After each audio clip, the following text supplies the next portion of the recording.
Live from our 7 Tasmania studios, your nightly news with Peter Murphy begins now. Good evening everyone. We begin with developing news on a police operation at Old Beach. Officers have been conducting searches in the area looking for people involved in a serious trespass incident involving a gun. Our reporter Michelle Wisby has been on the scene throughout the afternoon and joins us live. Michelle, good evening. Have police tracked down the suspects yet? Pete, police are still continuing those investigations as they search for the people involved. About an hour ago now, we did see someone at an Old Beach property led away in handcuffs, but it's unclear if they were involved and they were taken away in a police car. Now, earlier today, police were called to the alleged trespass incident at Honeywood, north of Hobart. They say a vehicle was driven into a resident's paddock around 2, with the occupants fleeing on foot. Through the afternoon, we did see officers standing ready to deploy road spikes. The police helicopter was flying low over the area and even dogs were brought in. Police say no one was injured during the incident, but they are investigating a possible sighting of one person being in possession of a firearm. They say no shots were fired though. And as police do continue their search, Pete, they are calling for anyone with information to now contact Crime Stoppers. Yes, thanks very much, Michelle. The pressure on our hospitals has been exposed, with representatives for health workers telling a coronial inquest more deaths could happen if the situation doesn't improve. The coroner is finalising the case of Joseph Latimer, who died after a suicide attempt while waiting in the Royal Hobart Hospital's emergency department. The Royal Hobart Hospital's emergency department back under scrutiny today. Coroner Olivia McTaggart hearing submissions in the case of Joseph Aaron Latimer. In 2016, the 37-year-old was taken to the emergency department after expressing thoughts of suicide. Later, he was found asphyxiated in a bathroom and died 11 days later. Counsel representing some staff members told the coroner there are very significant systemic issues at the emergency department, and it was those issues that led to Mr. Latimer's death, not the actions of staff. She said, "This is a very crucial area of the health system, and if strong changes aren't made, you'll be hearing more cases like this, which would be very sad indeed." Counsel representing the Tasmanian Health Service says it's known they need to take action to fix access block, a situation where patients are stuck in emergency, waiting for space in a ward. But there isn't a magic wand, and they are doing things. As the inquest begins to wrap up, the lawyer for hospital staff told the coroner this case is from 4 years ago, and in those 4 years the situation has grown worse. Parties involved will now file and exchange submissions before findings and any recommendations are handed down. Ebony Ablett, 7 Tasmania News. And if that report has raised issues, there is help available. You can contact Lifeline on 13 11 14. Just days after signing off, former 7 Tasmania newsreader Jo Palmer has been endorsed as the Liberal candidate for the upper house seat of Rosevears. She faces a tough fight to win over voters who have sided with an independent for the past 18 years. She's under no illusions about the cruel world of campaigning. I'm well aware that the moment I threw my hat in the ring, 40% of the community who loved me yesterday don't love me today, but that's okay. I'm okay with that. I know who I am. Last week she was a newsreader. This week she's the Liberal candidate for Rosevears, a decision she took 2 months to make after 2 decades in the media. Can you assure Tasmanians that you were impartial during your career as a journalist? Absolutely 100%. It comes after Labor announced high-profile Dr Bastian Seidel as its challenger for Huon. The outgoing Rosevears member says it's vital the upper house stays in the hands of independents. You must remember, we're a house of review.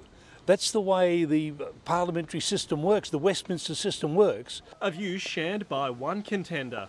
It's about accountability. It's about not being a rubber stamp. It's about not being blatant opposition. It's about making sure things don't happen in haste. For Jo Palmer, high profile might not mean high chances. She will still be standing as a Liberal and in an electorate which didn't support a Liberal last time. As for being on the receiving end of questions... Oh, you're all horrifying. I didn't know it was this scary. Voters will have the final say in May. Sean McComish, 7 Tasmania News. The safety of the Hobart waterfront is under review in the wake of 2 deaths. A body was discovered yesterday off Elizabeth Street Pier, which has been confirmed late today as missing 27-year-old Jared Davies. Last November, a 32-year-old doctor was also found dead in the water at Victoria Dock. Tasports say safety measures in the area are a priority and are subject to frequent review. We wouldn't want to do anything that detracts from the area, but if there are any sensible safety improvements that could be implemented, we would look at that. The government says it will wait until findings from police and the coroner are released before making decisions on improvements. A campaign encouraging Tasmanian anglers to catch and release fish appears to be having an effect.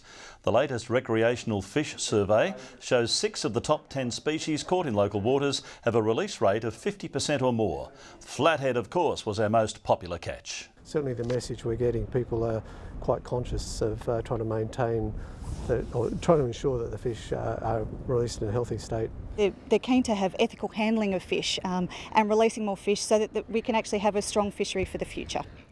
The report also finding a quarter of Tasmanians went fishing during the survey period, injecting $161 million into the local economy. The state's largest distribution centre has unveiled a new $35 million expansion. The stadium-sized facility near Launceston making critical upgrades to its fresh food department, securing the futures of hundreds of workers. Before groceries land in the trolleys of customers, this is where they're packaged up and sent off to the store shelves. 36 million cartons of canned food, alcohol, fruit and vegetables pass through these walls each year. Which makes it the largest distribution centre in Tasmania. It just got even bigger as part of a $35 million expansion to the regional distribution centre at Western Junction. It's now double the size of UTAS Stadium. We've grown from about 46,000 square metres up to 58,000 square metres. The fresh fruit and vegetables department has been enhanced to accommodate growing produce numbers and utilise temperature control functions. So bananas, for example, we've got a 13-degree room for our bananas and a 7-degree room and a 4-degree room. We're able to provide 4 times the space, but really operate from an energy perspective much more efficiently. 4 distribution centres across the state have been condensed to make way for the large operation, which sees more than 900 truck movements on a weekly basis. The TransLink development is the place to be. When we did all of our numbers years and years ago, this is the central logistics point for Tasmania. The long-term employment of 400 workers has been secured. We definitely do need more working positions for younger families. As the company mulls over the prospect of future extensions at the monster site. Garth Burley, 7 Tasmania News. A forklift has caught fire at Burnie Port this afternoon, causing $600,000 in damage. The Tasmania Fire Service says the blaze was accidental. The fire broke out just before 4 o'clock this afternoon and was contained only a short time ago. The Tasmania Fire Service is holding Come and Try Days this weekend to give the public some insight into what life is like in its training academy. It's designed to give participants a chance to test out their physical strengths while hoping to inspire the next generation of firefighters. Suiting up for her final days of firefighter training, recruit Nicole Graham is practising a hose drill. Just one of the essential skills she's honed at the Tasmania Fire Service Academy, but also an exercise she first undertook at a Come and Try Day last year. I was considering applying, but I wasn't sure if I'd be fit enough for the job or if I'd enjoy the work. And so, I came along and gave it a go, and it was so fun. It was the best decision I could have made. It's one of the 4 activities available to the public during Come and Try Days to be held at the TFS training facility over the next 2 weekends. With 2 training sessions each day, it gives potential applicants a chance to experience the physical entrance test firsthand. So they'll be experiencing our tower climb, our firefighter casualty drag, our hose drag, and agility and RCR, which is road crash rescue tests. There were some areas that were a little bit testing. I found that the tower climb was quite challenging, but then I just went and trained and I worked on that, and then I was successful in the end, so it was really satisfying. Nicole credits the Come and Try Day with her decision to become a career firefighter.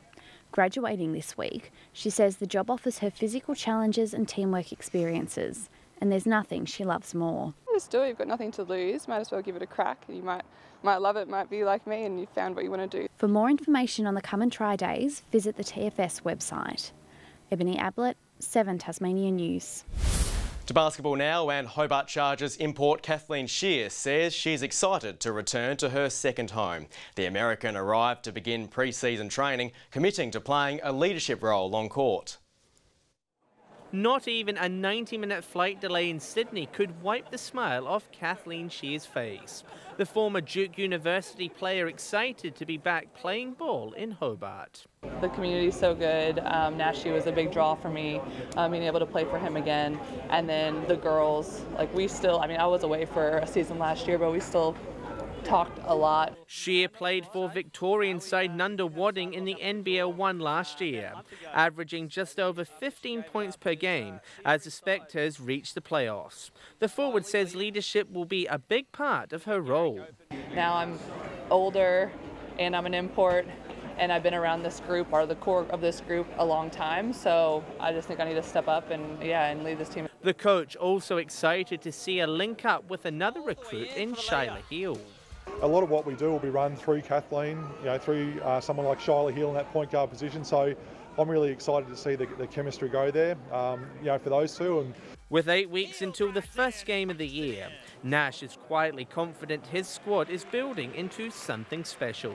From the announcement late last year that the Hobart Chargers were back in the NBL 1 competition and right through, the momentum's really building. I'm absolutely stoked. And once she's caught some sleep, Shear will dive into pre-season.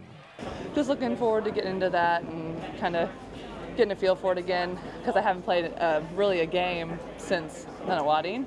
John Hunt, 7 Tasmania News. Good evening. 30 was the state's top today in Launceston, Devonport 28, a high of 25 in Burnie, 17 in Hobart.